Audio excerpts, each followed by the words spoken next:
네, 안녕하세요. 오늘은 이제 마틴 로이드 존스 목사님의 진정한 기독교라는 책을 제가 하려고 합니다. 네, 기독교 오직 하나뿐인 희망, 데오빌로요. 내가 먼저 쓴 글에 무릇 예수의 행하시며 가르치시기를 시작하신부터 그의 택하신 사도들에게 성령으로 명하시고 승천하신 날까지 이를 기록하였노라. 해 받으신 후에 저희에게 확실한 많은 증거로 친히 사심을 나타내사 40일 동안 저희에게 보이시며 하나님 나라의 일을 말씀하시니라. 에, 기독교란 무엇인가? 지금 이보다 더 긴급한 질문은 없습니다. 제가 이렇게 말하는 복음이야말로 오늘날 이 세상의 유일한 희망이기 때문입니다.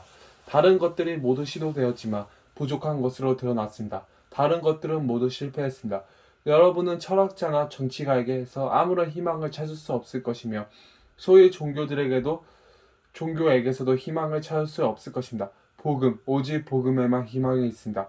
어떤 사람은 이렇게 말합니다. 복음 역시 희망이 있다고 주장할 수는 없다. 복음 또한 지금까지 2000년이나 시도되었지만 당신이 언급된 여러 가지 다른 것들과 마찬가지로 실패한 것이 분명하지 않는가? 여기에 대한 유일한 답은 작고한 체스터드인 아주 완벽한 제시했습니다. 그는 이렇게 말했습니다. 기독교는 시도된 적도 부족함이 드러난 적도 없다. 다만 어렵다고 여겨져 시도되지 않았을 뿐이다. 이것은 단순한 진리입니다. 일반적으로 말해 세상은 한 번도 기독교를 시도한 적이 없습니다. 기독교에 대해 말들은 많이 했지만 기독교를 진정으로 시도한 적은 없었습니다. 제가 기독교가 지금도 여전히 세상의 유일한 희망이라고 주장하는 것도 이 때문입니다. 그러므로 기독교란 무엇인가를 묻는 것은 긴급한 일이 아닐 수 없습니다. 이 질문을 다르게 표현하면 교회란 무엇인가? 교회가 하는 일은 무엇이며 교회의 메시지는 무엇인가라고 말할 수 있습니다. 이렇게 부를 수 있습니다. 왜 나 자신이나 다른 이들이 복음을 전하는 설교자가 되었는가? 이 질문에 대한 답은 한 가지뿐입니다. 부르심을 받았다고 믿기 때문입니다. 보잘것없는 저에게 하나님께서 책임을 지우셨습니다. 저의 개인적 경험은 다른 사람들의 경험, 그리고 역사를 읽으면서 얻은 축적된 경험을 통해 알게 된 사실도 있습니다. 인간으로 하여금 인생을 전복하고 다스릴 수 있게 하며 결코 사라지지 않는 희망을 줄 수 있는 것은 하늘 아래 오직 복음밖에 없습니다. 그러므로 오늘날 세상에서 가장 긴급한 일은 사람들에게 복음을 전하는 것입니다. 이것이 바로 교회의 역할입니다. 그러나 우리 모두가 아는 것처럼 가장 큰 비극은 복음이 무엇이고 교회가 무엇이며 그리스도인들은 해야 할 일이 무엇인가에 대해 극심한 혼란이 있다는 사실입니다. 제가 여러분에게 이 점을 상기시키는 것은 논쟁을 하고 싶어서가 아니라 사람들의 영혼에 대한 부담감 때문입니다. 이것은 하나님도 아십니다. 제가 이런 부담감이 없었다면 저는 설교자가 되지 않았을 것입니다. 이러한 부담 때문에 저는 목회에 발을 들어놓게 되었고 지금 계속 이 일을 하고 있습니다. 저는 사람들이 기독교가 뭐지, 교회가 뭐지 하면서 혼란스러워하는 모습을 봅니다. 그러나 저는 사람들이 이처럼 혼란스러워하는 것에 대해 놀라지 않습니다. 이런 혼란은 단지 교회 밖에 있는 사람들에게 한정되는 것은 아닙니다. 저를 점점 더 두렵게 하는 것은 교회 바깥에 혼란을 초래한 장본인이 주로 교회라는 사실입니다. 한 교단의 고위직에 있으며 기독교 강연자로도 유명한 사람이 최근 이런 말을 했습니다. 자신이 생각하기엔 당장 해야 할 일들 가운데 첫 번째가 주일 예배를 2번 드리는 어리석은 습관을 버리는 일이라고 했습니다. 그는 이렇게 말합니다. 주일 예배는 한 번이면 충분합니다. 그러나 나머지 시간에는 각자 하고 싶은 것을 할 수 있도록 오전 9시에 한 번만 예배를 드리시다. 그는 또한 자신에게 권한이 있다며 1년 동안 성경 읽기를 금하는 포기령을 내릴 것이라고 말합니다. 그것도 교회와 기독교의 이름으로 말입니다. 그리고 주일 9시에 딱 한 번 드리는 예배에서 적어도 1년간은 정치에 관한 설교만 해야 한다고 말합니다. 제가 이런 말에 주목하는 이것을 요즘은 나돌고 있는 너무나 전형적인 말들이기 때문입니다. 사람들이 혼란스러워하는 것이 놀랄 일입니까? 일반적으로 말해 이 시대의 생각은 기독교의 메시지는 결코 우리의 일들은 어떻게 전동되어야 하는가에 대한 일종의 가르침일 뿐인 것입니다. 모든 설교가 정치적이어야 한다는 주장이 나오는 것도 바로 이 때문입니다. 사람들은 불의를 해결하고 개혁하는 것이 교회의 주된 일이며 상상 설교에서 우리가 지혜해야 할 것은 일종의 사회적 강력이라고 말합니다. 이렇게 말하는 사람들은 구약 성경에 전혀 관심이 없고 대개는 구약을 완전히 무시해 버립니다. 사도 바울도 전혀 필요치 않습니다. 대신에 이들은 예수님의 윤리적 가르침에 집중합니다. 이들은 이렇게 말합니다. 여기에 여러분의 정치 프로그램이 있습니다. 여기에 여러분의 정치 관념이 있습니다. 여러분이 해야 할 일은 이것이 최대한 적용하는 것뿐입니다. 여러분은 성경을 읽어서도 안 되고 다만 이러한 일반 원칙들의 치에 실행에 옮겨야 합니다. 또 어떤 사람들은 기독교를 두고 고상하고 낙관적인 인생관이며 일종의 철학이라고 말합니다. 좀 더 고상하게 사는 법을 찾았고 도덕적 한상을 경험했으며 이제 다른 사람들도 이 원칙을 받아들이도록 노력을 해야 한다는 것입니다. 그런가 하면 기독교는 주로 도덕과 행위의 문제로 보는 사람들이 있습니다. 기독교적 관점에 좀 더 다가갔다고 생각할 수도 있겠지요. 이들은 사람들이 이러한 윤리적 가르침을 받아들이고 실천할 때 그리스도인이 된다고 말합니다. 곧 선한 삶을 사는 것이 자신들을 그리스도인으로 만들어준다고 생각합니다. 이 모든 가르침에 이들이 공통된 시각이 있습니다. 실제로 중요한 것은 순수한 도덕적 가르침인데 성경이라고 부르는 책에서 이것을 찾아야 한다는 것입니다. 하지만 불행히도 이들에게 있어 성경은 중요하지도 않은 많은 역사를 어지럽습니다. 성경은 대부분 거짓인데다가 분명히 사실이 아니며 과학적 이해를 가진 사람이라면 조금 더 믿을 수 없는 많은 기적들을 담고 있습니다. 그러므로 이들은 이 모든 것을 제거하고 껍데기와 지푸라기 속에서 숨겨져 있는 핵심을 찾아내야 한다고 말한다. 핵심을 찾아내고 나면 성경을 무시하고 정치적 상황이나 도덕적 상황에서 시작할 수 있습니다. 그런 다음 사람들이 이러한 것들을 실행에 옮기도록 그들을 설득해야 합니다. 이것이 기독교 메시지에 대한 일반적인 생각이며 교회의 역할에 관한 일반적인 개념입니다. 이제 저는 이 모든 것을 다루고 싶습니다. 제가 여러분의 주의를 사도행전의 첫 세 절에 집중시키는 것도 바로 이 때문입니다. 이 문제를 이렇게 보십시오. 교회의 기원은 무엇인가? 이것은 당연히 해야 할 질문입니다. 20세기를 교회의 기원으로 볼 수는 없습니다. 인용한 말씀에는 교회의 기원을 2000년 전으로 거슬러 올라가게 하는 것이 있습니다. 그러므로 교회란 무엇이며 기독교란 무엇인지 알고 싶다면 여러분이 반드시 해야 할 일이 있습니다. 처음으로 돌아가 교회가 어떻게 시작되었고 무엇을 했는지 발견하는 것입니다. 건의의 문제가 1차원적이며 근본적이라는 데에도 여러분의 저와 생각이 같을 것입니다. 사람들이 이것이 내가 생각하는 기독교이며 교회가 이런 일을 한다고 선언할 자신에게 있다고 생각한다면 우리에게는 그것이 사도행전이 말하는 것과 일치하는가 물을 권리가 있습니다. 우리는 이러한 문제들과 관련해 어떤 권리를 가지고 있습니까? 교회란 무엇인가를 결정할 권리가 우리에게 있습니까? 우리는 2000년이나 되는 역사와 결벌한 채 과거에 일어난 일에는 관심이 없고 우리의 관심은 현재뿐이라고 말할 수 있습니까? 물론 여러분이 원한다면 그렇게 말할 수 있습니다. 그러나 문제는 이것입니다. 이것을 기독교라고 부를 권리가 여러분에게 있겠습니까? 솔직히 말하면 교회의 기원과 관련해 우리에게는 오직 하나의 권위밖에 없습니다. 바로 성경의 권위입니다. 사도행전을 기록하고 있는 사람은 의심할 여지 없이 복음서 기자인 누가입니다. 그는 데오빌로여 내가 먼저 쓴 글에는 이렇게 말합니다. 여기서 먼저 쓴 글은 도입부가 사도행전과 비슷한 누가복음을 말한다. 누가는 누가복음 1장 1절 4절에서 말씀에서 이렇게 썼습니다. 우리 중에 이루어진 사실에 대하여 처음부터 말씀의 목격자가 되고 일꾼의 자들에 전하여 준 그대로 내력을 저수하려고 부수든 사람이 많은지라. 그 모든 일을 근원으로부터 자세히 미루어 살핀 나도 데오비로 각하에게 차례되어서 보내는 것이 좋을 줄 알았느니 이는 각하로 그 배운 바의 확실함을 알게 하려 함이로다. 누가복음과 사도행전이 기록된 것도 바로 이 때문입니다. 데오빌로에 관한 정확한 정보는 없지만 일방적으로 추정컨대 그는 상당한 이치에 있었고 지성과 학식을 갖추었으며 기독교에 관해 다양한 보고를 듣고 더 많은 것을 알고 싶어한 사람이었습니다. 그는 이사이자 아주 유능한 역사가인 누가를 알게 되었는데 사도 바울과 동행했던 누가는 이야기의 내막을 정확히 알 수 있는 매우 좋은 위치에 있었습니다. 두 사람이 접촉이 있었고 누가는 데오빌로에게 사실 이런 말로 편지를 썼습니다. 일어난 일을 가깝게 정확히 말씀드리겠습니다. 우리가 지금 믿고 있는 것을 왜 믿는지 말씀드리겠습니다. 가깝게 자세한 내막을 말씀드리겠습니다. 누가는 이 일을 두 부분으로 나눠서 했습니다. 첫째 부분은 복음서이고 둘째 부분은 사도행전입니다. 우리는 그때로 돌아가 이야기를 살펴보아야 합니다. 그렇게 하는 것이 우리에게 특권일 뿐 아니라 이 이야기를 이해하고 이해해서 마땅히 해야 하는 일이기도 합니다. 그것은 어떤 이야기입니까? 예루살렘 건세가들이 평범하고 단순하며 무식하고 무지하다고 여긴 소수의 사람들이 있습니다. 본래는 남자 12명뿐이었는데 약간의 사람들도 가세했습니다.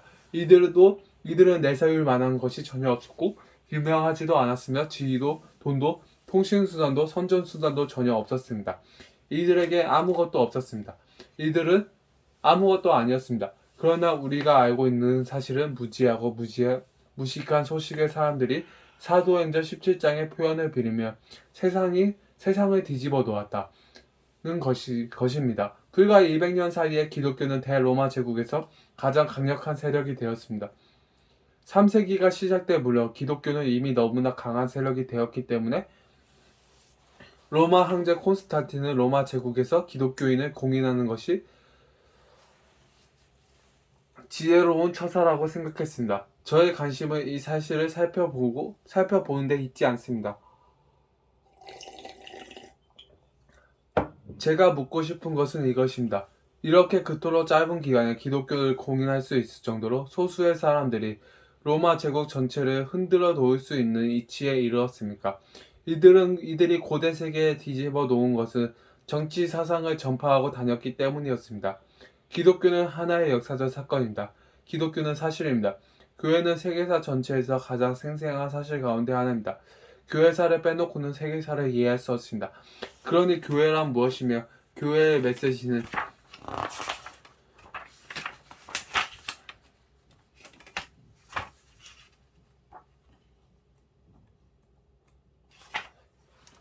역사와 결발한 채 일어난 일에는 관심이 없고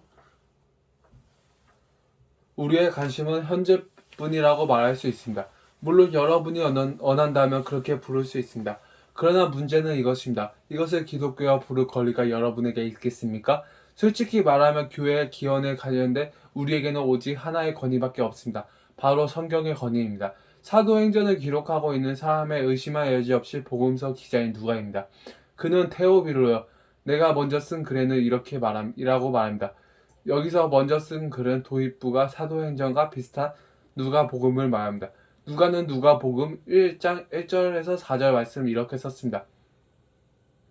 우리 중에 이루어진 사실에 대하여 처음부터 말씀의 목격자가 되고 일꾼의 자들에 전하여 준 그대로 내력을 저술하려고 부수드는 사람이 많은지라.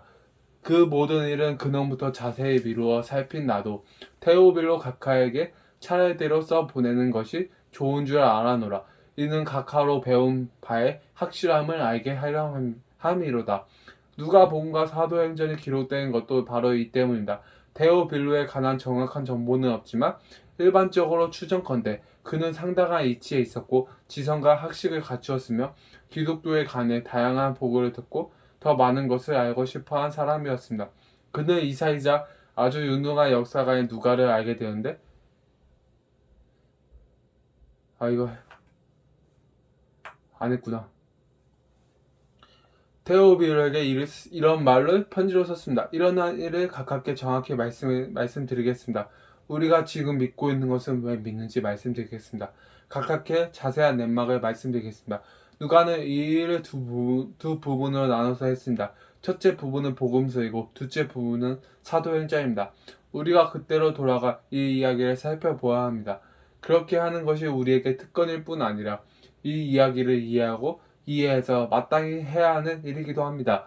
그것은 어떤 이야기입니까? 예루살렘의 건세가들이 평범하고 단순하며 무식하고 무지하다고 여긴 소수의 사람들이 있었습니다. 본래는 남자 12명뿐이었는데 약간의 사람들이 가세했습니다. 이들은 내세울 만한 것이 전혀 없었고 유명하지도 않았으며 지위도 돈도 통신수단도 선전수단도 전혀 없었습니다. 이들에게는 아무것도 없었습니다. 이들은 아무것도 아니었습니다. 그러나 우리가 알고 있는 사실을 무지하고 무식한 소수의 사람들이 사도행전 17장의 표현을 빌리며 세상을 뒤집어 놓았다는 것입니다. 불과 200년 사이에 기독교는 대로마 제국에서 가장 강력한 세력이 되었습니다. 3세기가 시작돼 물론 기독교는 이미 너무나 강한 세력이 되어 있었기 때문에 로마 황제 콘스탄틴은 로마 제국에 기독교를 공인하는 것이 지혜로운 처사라고 생각했습니다. 저의 이 관심은 이 사실을 살펴보는 데 있지 않습니다. 제가 묻고 싶은 것은 이것입니다. 이렇게 그토록 짧은 시간에 기독교를 공인할 정도로 소수의 사람들이 로마 제국 전체를 흔들어 놓을 수 있는 위치에 이르렀습니다. 이들은 고대 세계에 뒤집어 놓은 것은 정치 사상을 전파하고 다녔기 때문이었습니다. 기독교는 하나의 역사적 사건입니다. 기독교는 사실입니다. 교회는 세계사 전체에서 가장 생생한 사실 가운데 하나입니다. 교회사를 빼놓고는 세계사를 이해할 수 없습니다. 죄송합니다. 한 번 더 했네요. 그러나 교회는 무엇이며 교회의 메시지는 무엇인가에 대한 현대의 사상에 이미 일어난 일을 설명해 줄 수 있습니다. 저의 대답은 그렇지 않다는 것입니다. 정치과 상식은 우리에게 사도행전을 돌아가라고 말합니다. 기독교가 의미하는 것은 진정으로 이해하기 원한다면 우리는 사도행전을 돌아가지 않을 수 없습니다.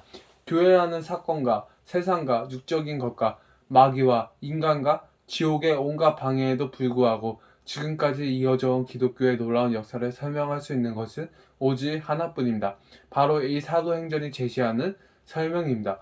저는 바로 이런 이유에서 여러분에게 사도행전의 메시지를 전하려는 것입니다. 그렇다고 사도행전 전체를 체계적으로 설교하지는 않을 것입니다. 다만 지금 우리 앞에 제시된 특정한 주제들을 하나씩 다 이루어 나갈 것입니다. 제가 느낄 건데 현대 세계에는 데오빌로와 아주 비슷한 처지에 있는 것 같습니다.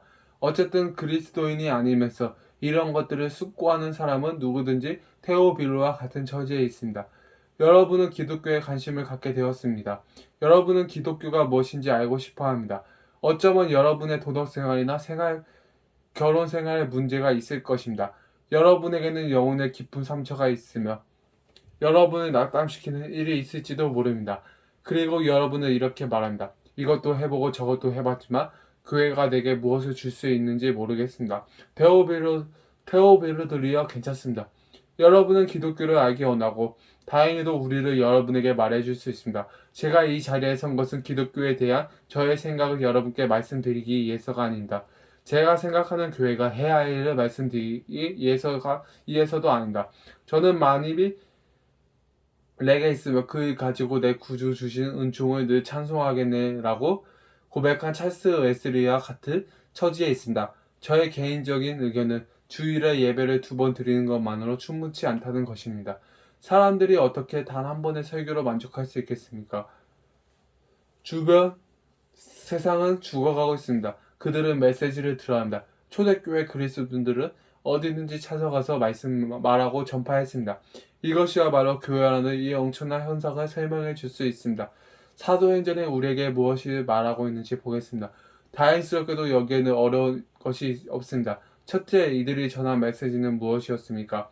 누가는 테오빌로에게 아주 분명하게 말했습니다. 테오빌로여, 내가 먼저 쓴 글에는 물은 예수의 행하시며 가르치시기를 시작하신부터 그의 택하신 사도들에게 성령으로 명하시고 승천하신 날까지의 일을 기록하였노라.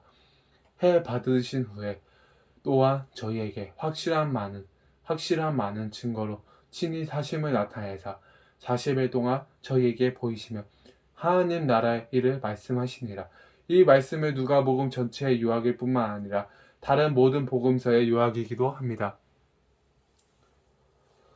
이것은 무엇을 의미합니까? 여기에 몇 가지 대원칙이 있습니다. 출발점이자 근본적인 것은 기독교는 예수님에 관한 것이라는 사실입니다. 누가는 사실 이렇게 말했습니다. 이미 각각된 그분에 관해서 보겠습니다. 이제 그분에 대해 더 많은 것을 말씀드리겠습니다. 기독교는 가르침이 아니라 인물입니다. 기독교는 단순히 정치에 적용되어야 도덕사상이 아닙니다. 기독교는 역사적 인물에서 시작합니다. 시작됩니다. 누가는 순수한 역사가였습니다. 그는 사건과 사실들을 제시하고 있었습니다. 주 예수 그리스도는 초대교회 설교의 주체였습니다. 그분은 누가복음의 주체입니다. 그분은 사도행전의 주제입니다. 그러나 어느 날 이 사실이 잊혀졌다는 것은 비극이 아닐 수 없습니다. 사람들은 이렇게 말합니다. 우리가 원하는 것은 그분의 가르침에 대한 적용입니다. 그러나 이것이 아닙니다. 여러분에게 필요한 것은 그분을 알고 그분과의 관계를 맺는 것입니다. 여러분은 그분의 가르침에서 시작하지 않습니다. 여러분은 바로 그분께서 시작해야 합니다. 메시지는 이것입니다. 예수께서 행하시며 가르치기를 시작하신 모든 것. 주님은 제자들에게 너희가 내 증인이 되리라고 말씀하셨습니다. 주님은 이들을 내보내시면서 전파하라고 하셨습니다. 그분은 이렇게 말씀하셨습니다. 너희는 나의 가르침을 전파하는 데 그치지 않을 것이며 너희는 나를 전파할 것이다. 여러분은 사도행전을 읽으면서 주님의 제자들이 항상 예수와 또 몸의 부활을 전파했다는 사실을 발견할 것입니다. 이들은 사람들에게 가서 그분을 전했습니다. 이것이 제자들이 가르친 전부였습니다. 이들은 결코 정치적 상황에서 시작하지 않았습니다. 이들은 이렇게 말했습니다. 들어보세요. 예수라는 분에 관해 말씀드릴 것이 있습니다. 제자들은 그분에 대해 뭐라고 말씀했습니까? 중요한 것들은 사실들입니다. 누가는 복음서에서 사실들을 제시했으며 여기 사도행전에서 사실들을 다시 제시합니다. 그러나 여기서 그치지 않습니다.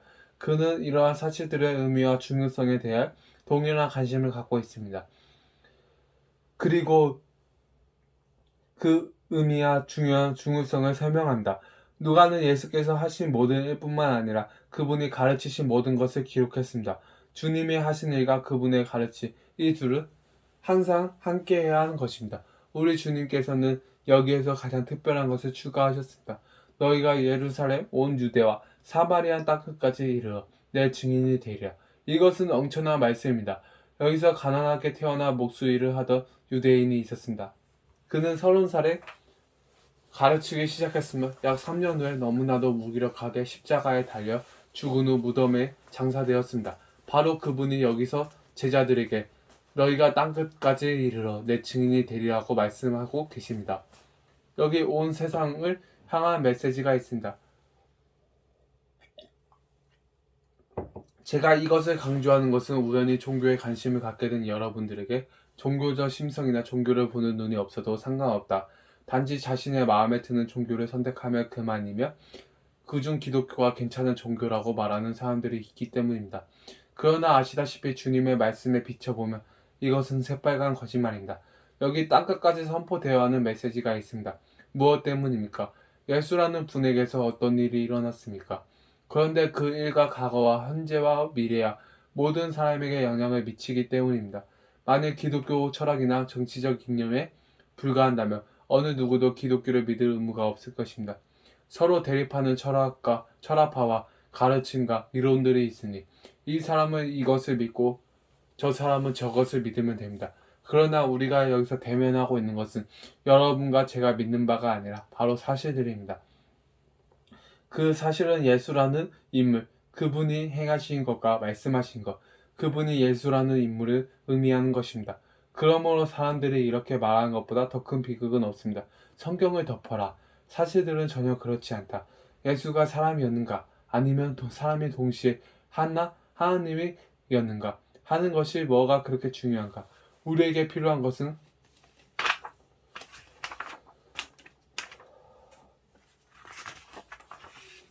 가르칩니다. 그렇지 않습니다. 이들은 완전히 잘못 짚었습니다. 중요한 것은 예수라는 인물입니다. 누가가 뭐라고 하는지 살펴보겠습니다. 그는 데오빌로요. 내가 먼저 쓴 글에는 무릇 예수의 행하시며 가르치기를 시작하신 분부터 라는 말로 시작했습니다. 여기선 시작한다라는 단어가 강조되고 있습니다. 누가는 데오빌로에게 자신의 복음서에서 기록된 모든 것은 시작일 뿐이라고 말하고 있습니다. 이것은 매우 중요합니다. 누가가 복음서에 쓴 것도 바로 이 때문입니다. 여기 기독교에 관심이 있으며 기독교가 도대체 무엇인지 알고 싶어하는 사람이 있습니다. 누가는 그에게 제게 말씀드리겠습니다. 하고 말했습니다. 누가의 이야기는 그의 복음서 24장에 걸쳐 전개됩니다. 여기서 누가는 모든 것을 두 단어로 요약합니다. 그것은 예수께서 행하시고 가르치기 시작하신 모든 일입니다. 저는 이 점을 강조하고 싶습니다. 여러분은 예수님을 안다고 말할 것입니다. 정말 아십니까? 그분의 삶이 무엇을 의미하는지 아십니까? 그 인물의 중요성을 깨닫습니까? 예수께서 행하기 시작하신 일이 무엇입니까? 누가는 복음서에서 예수님이 누구인지 말합니다. 우리가 가장 먼저 알고 싶은 것은 그분이 어떻게 태어나셨는가 하는 것입니다. 그분은 다른 모든 사람들과 다를 것이 없는 인간이었습니다. 누가의 대답은 그렇지 않다는 것입니다. 누가는 천사 가브리엘이 마리아에게 나타난 일을 보여줍니다. 마리아는 여인들에게 가장 복된 자로 지극히 높으신 이의 아들을 낳을 것인데 그가 크게 되리라는 말을 듣습니다. 그분은 자신의 조상 다윗의 보좌를 차지하실 것입니다. 그분의 나라는 영원할 것입니다. 누가복음 1장에서 이 모든 것을 읽어보십시오. 마리아는 당황했습니다. 이렇게 어떻게 처녀인 자신에게 이런 일을 있을 수 있겠냐고 물었습니다. 그러나 천사 가브리엘이 말했습니다. 성령이 내게 임하시고 지극히 높으신 이의 능력이 너를 덮으시느니 이러므로 나실바 거룩한 자는 하나님의 아들이라 일컬으리라. 누가복음 1장 35절 말씀. 이것이 누가가 우리에게 말하는 것입니다. 이것은 예수께서 세상에 오셨다는 뜻입니다. 그분은 다른 모든 사람들과 똑같이 태어나신 것이 아니었습니다. 그분은 영혼에서 나와 시간 속으로 들어오셨습니다. 그분은 천국에서 땅으로 오셨습니다. 이것이 기독교입니다. 여러분의 도덕적 정치적 견해가 무엇이든 상관없습니다. 여러분 앞에 놓일 문제는 이것입니다. 베들레헴의 아기가 영원하신 하나님의 아들이라는 사실이 여러분과 무슨 관계가 있습니까? 그러나 그분은 세상에 오셨을 뿐 아니라 다른 여러 일들을 하셨습니다. 그분은 기적을 행하셨습니다. 그렇습니다. 이것은 복음서 메시지의 본질적인 부분입니다. 여러분은 이렇게 말합니다. 그러나 현대인들은 기적을 믿지 않습니다. 믿을 수 없습니다. 과학적 시각을 갖고 있으니까요. 그러나 누가는 테오빌로에게 먼저 쓴 그의 그린 복음서를 다시 언급하는데 복음서에서 누가는 테오빌로에게 주님이 행하신 기적들을 말했습니다. 주님은 사람들의 주목을 끄셨습니다. 기적은 상징이었고 사람들이 와서 보았습니다. 누가는 어느 날 바리새인들이 그분을 보러 왔을 때 병을 고치는 주의 능력이 예수와 함께 했으며 누가복음 5장 17절 그분으로 인해 큰 소요가 일어났다고 기록합니다. 이런 일들을 떠나서 기독교는 존재하지 않습니다. 그러나 주님의 다른 일도 행하셨습니다. 예수께서 예루살렘에 있는 원수들이 자신을 증오하여 죽이기로 결심했다는 것을 아셨고 유월절을 위해 예루살렘에 와 있는 헤롯 왕도 자신을 죽이고 싶어 한다는 것도 알고 계셨습니다. 그럼에도 그분은 예루살렘을 향하여 올라가기로 굳게 결심하셨습니다. 누가복음 9장 51절 그리고 예루살렘에 올라가 체포되셨습니다. 그분은 재판에서 입을 열려고 하지 않으셨고 사형 선고를 받으셨습니다. 그분은 예루살렘에 가려주어 십자가를 지고 가셨으며 몹시 지쳐서 도중에 다른 사람이 대신 십자가를 지고 가였습니다. 사람들은 그분을 십자가에 못 박았고 그분은 십자가에 달린 채 죽으셨습니다.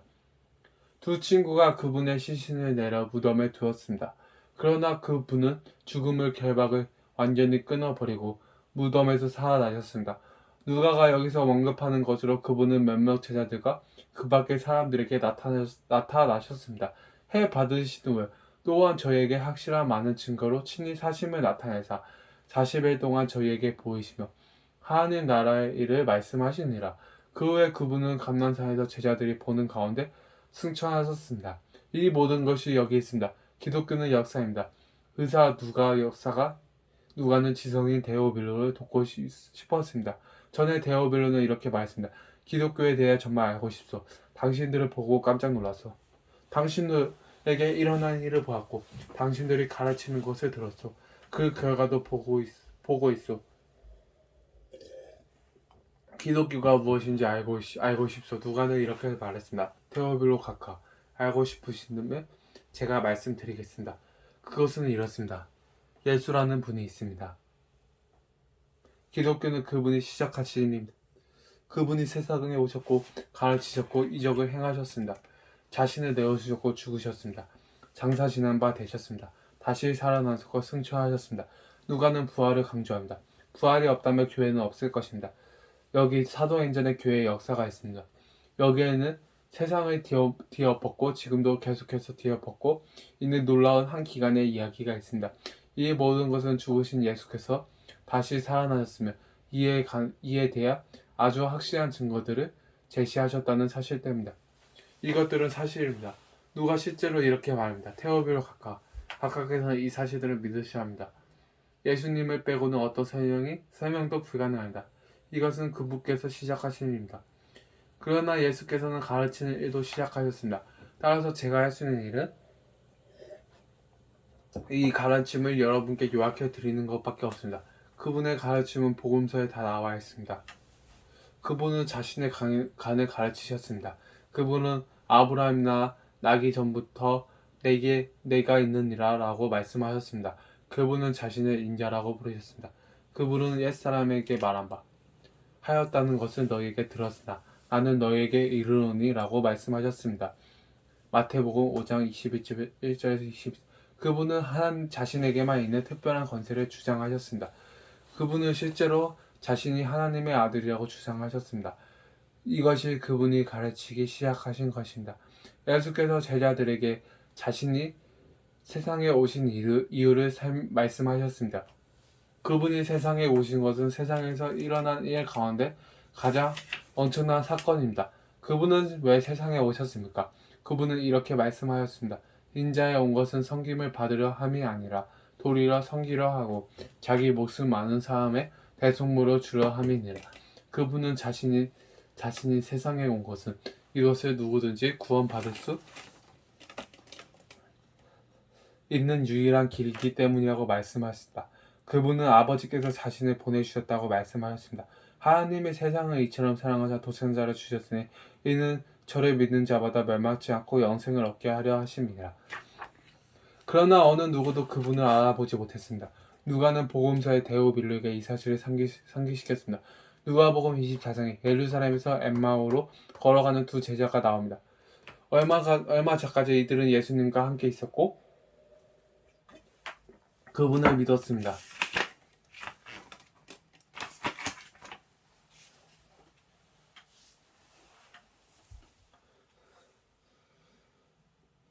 그러나 그분이 죽고 난 지금 그들은 극한 절망에 빠져 있습니다. 그때 갑자기 부활하신 예수께서 길을 가던 이들 사이에 나타나 그들과 동행하시면서 그들에 대하여 귀를 기울이셨습니다.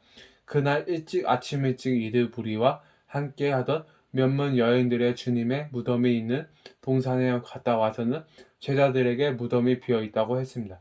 그러나 사도들은 저희 말이 허탄한 듯이 베어 믿지 아니하였다. 누가복음 24장 11절.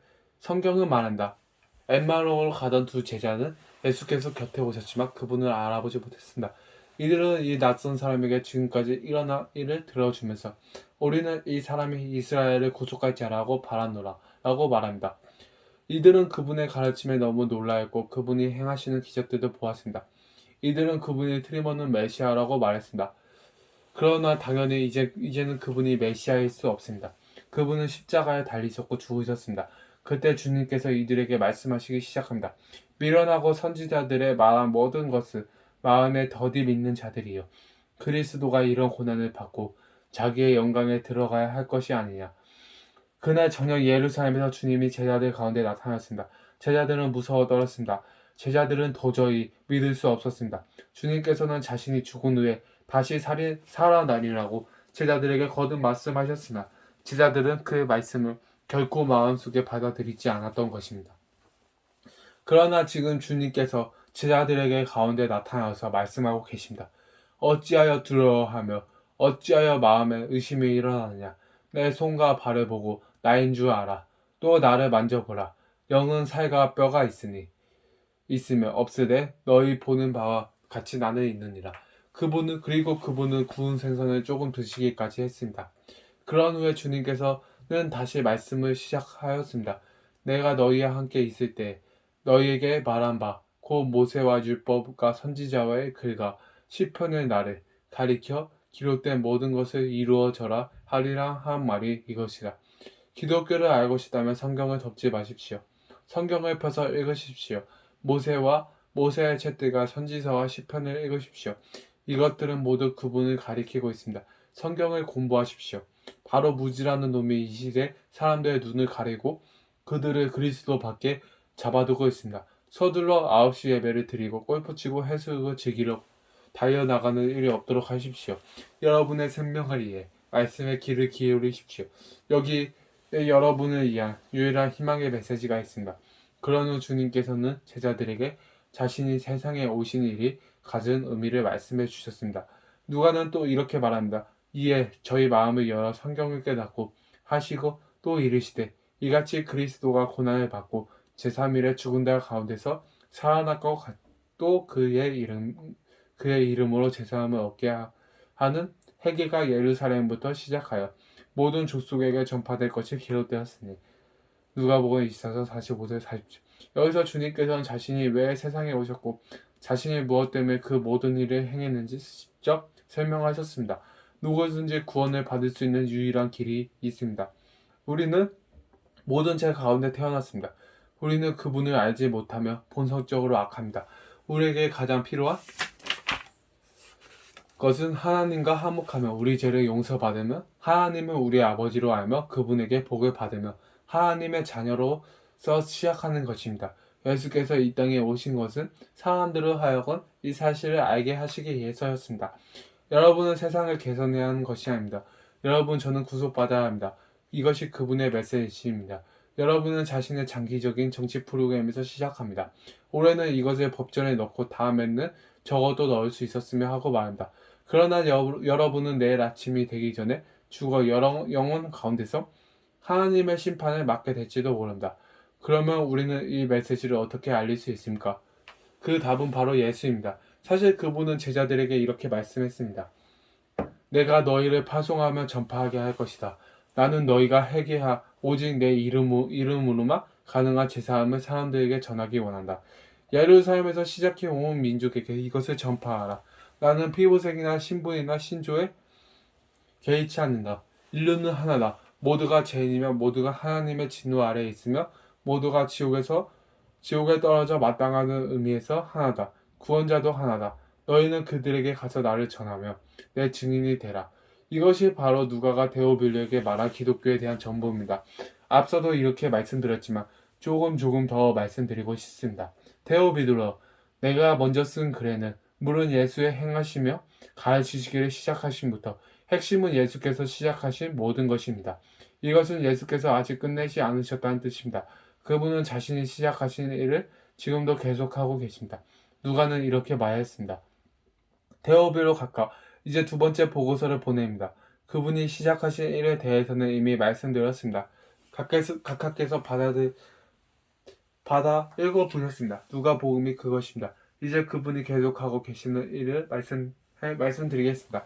그분이 지금도 계속해서 일하고 계시는 것은 중요한 까닭은 현대의 가르침이 우리로 하여금 그분이 플라톤이나 소크라테스를 비롯한 다른 사상가들과 다른 것이 없다고 믿게 하기 때문이다. 현대의 가르침은 나사렛 예수가 아주 뛰어난 도덕사상가요 정치 사상가였다 하더라도 결국은 한 사람의 인간일 뿐이었다는 것입니다.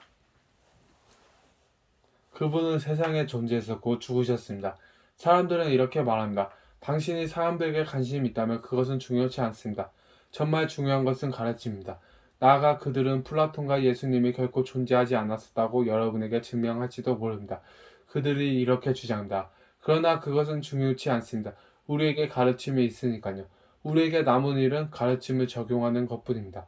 그러나 여기에 대한 답은 지금도 그분이 일하고 계신다는 사실입니다. 중요한 것은 우리가 하는 일이 아니라 그분이 하시는 일이며 교회의 메시지는 단순히 그분이 하신 일에 대한 것이 아니라 그분이 하고 계시는 일에 대한 것이기도 합니다. 그분은 지금도 일하고 계십니다. 사도행전은 예수께서 장차 하실 일을 우리에게 말합니다. 어떤 사람들은 사도행전을 성령행전이라고 불러야 한다고 이것은 아주 잘못된 주장입니다. 주관하신 분은 예수님이십니다. 어떻게 그리스도께서 지금 일하고 계십니까? 성경은 예수께서 영원한 영광 중에 하나님 우편에 앉아 계시다고 말씀하십니다. 예수께서는 부활하신 후에 우리에게 무엇인가를 말씀하셨으며 그 말씀은 성경에 분명히 나타나 있습니다. 그 부분은 제자들에게 이렇게 말씀하셨습니다. 하늘의 모든 땅과 권세를 내게 주셨으니 그러므로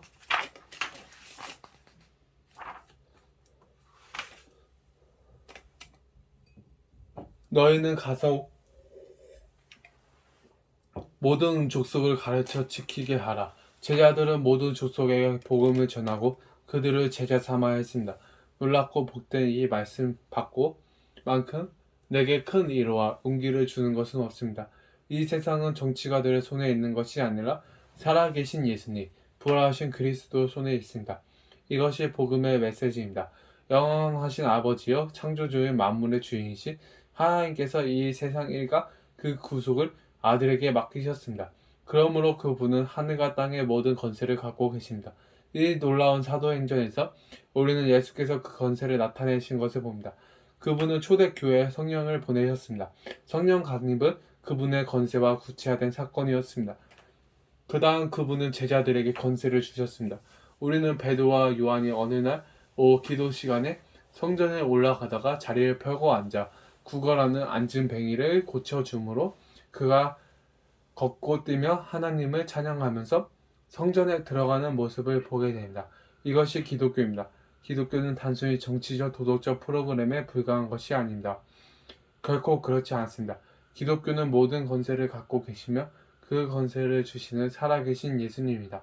주님께서 그 밖에 어떤 일을 계속하셨습니까? 다소 출신의 사울이라는 사람이 있었습니다.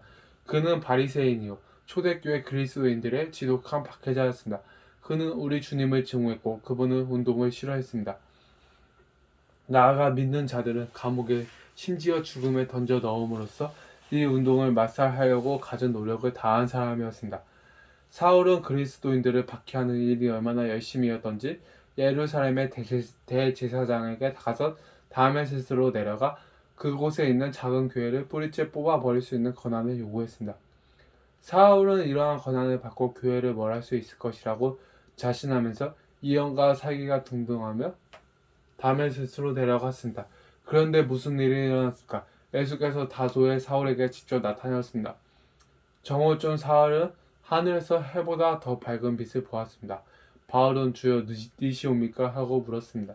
그러나 나는 내가 핍박하는 예수라는 대답이 들어왔습니다. 예수께서 계속해서 역사하고 계셨습니다. 그분은 바울을 쓰러뜨리고 낮추셨습니다. 그를 내동댕이 쳤습니다. 바울은 회개로 이끄셨습니다. 예수께서 바울을 구원하셨습니다. 그러므로 이야기는 승천에서 끝나지 않습니다.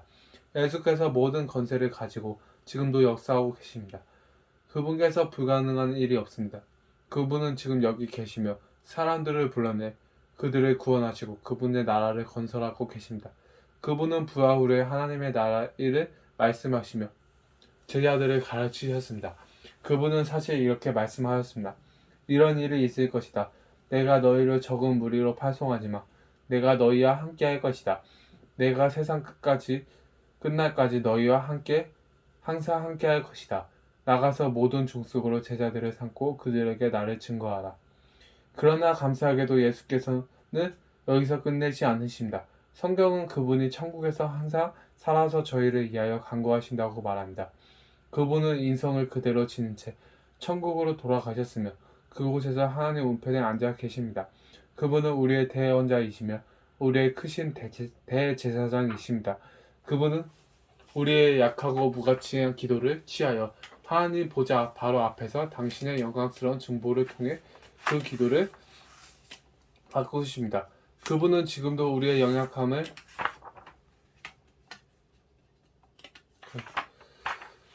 기억하십니다. 그분은 모든 일에 우리의 한결같이 시험을 받은 자로 때 죄는 없으셨습니다. 그런데 무엇 때문에 시험을 받으셨습니까? 시험을 받는 자들은 바로 여러분과 저를 능히 도우시기 위해서였습니다. 그러므로 여러분은 신약성경을 읽으면서 사도 바울이 이렇게 말하는 것을 보게 될 것입니다. 그렇습니다. 내가 시련을 겪을 때 모든 친구들이 나를 버렸습니다. 그러나 주께서 내 곁에 서서 나를 경건케 하셨습니다.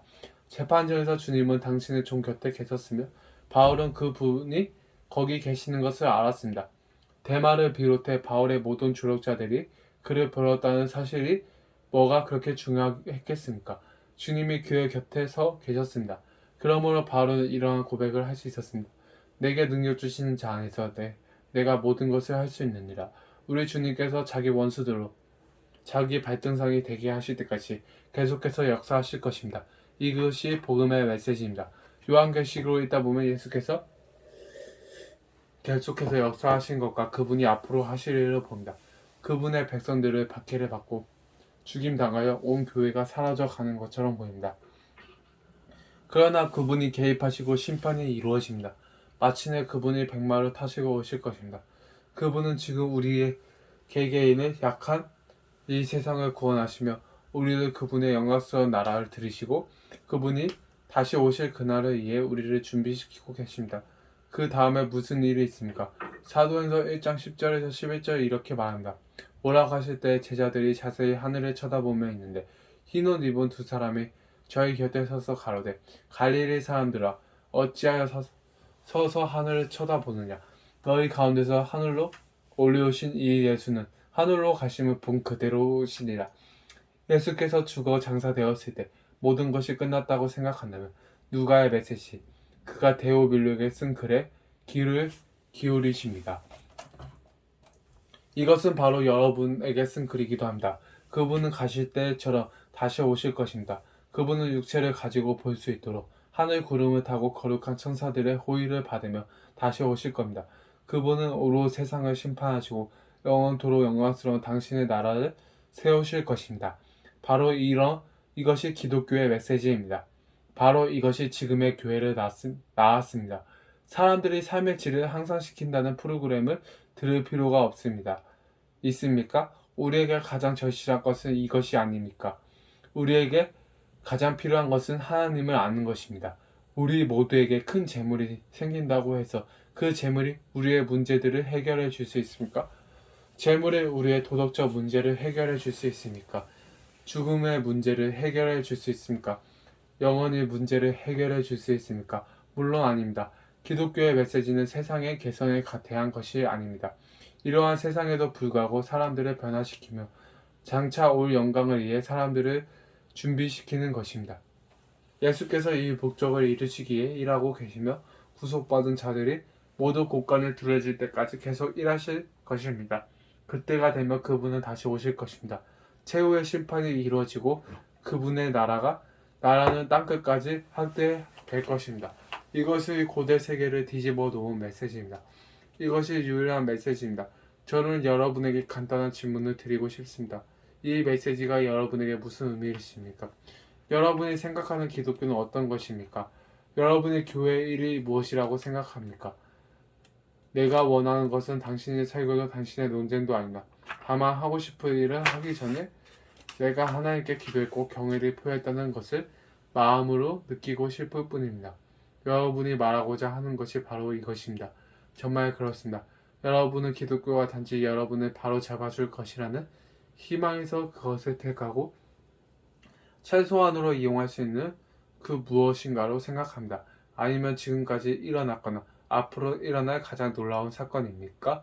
기독교는 가령 여러분의 삶의 기준이며 여러분이 점점 더 알고 경험하기를 갈망하는 꼭 무엇입니까? 예수께서 이 세상에 오신 것은 우리를 지옥에서 여러분과 제가 우리의 죄 때문에 마땅히 받아야 형벌에서 구원하시기 위해서라는 것을 여러분은 깨닫습니까? 기독교의 본질은 여러분에게 무엇을 하라고 요구하는 것이 아니라 예수께서 여러분을 위해 무엇을 하러 이 땅에 오셨는지 말해주는 그 무엇이라는 사실을 이제 여러분은 깨닫습니다. 감사합니다. 아멘.